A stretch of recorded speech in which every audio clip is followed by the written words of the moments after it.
ఈ రోజున భార్యాభర్తల మధ్యలో ఉన్న ప్రేమ, ప్రియ సహోదరి సహోదరుడా, దేవుని సేవకుడిగా మిమ్మల్ని హెచ్చరిస్తున్నాను, ఆ ప్రేమ ఎప్పుడు కూడా విడిచిపెట్టకూడదు. నీ భర్త అందగాడు కాకపోయినా, నీ భర్త బలవంతుడు కాకపోయినా, నీ భర్త ఎత్తాటి వ్యక్తి కాకపోయినా, అయినా అతను నీ భర్త అయి ఉన్నాడు కాబట్టి నువ్వు ప్రేమించవలసిన దానిగా ఉన్నావు.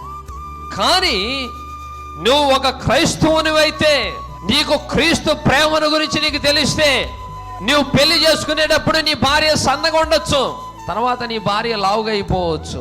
నువ్వు పెళ్లి చేసుకునేటప్పుడు నీ భార్య కొంచెం మరి అందంగా కనపడవచ్చు.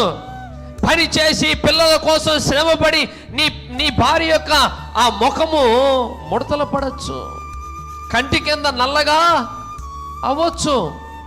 అయినా నీ భార్య అదే ప్రేమను కలిగి ఉండాలి.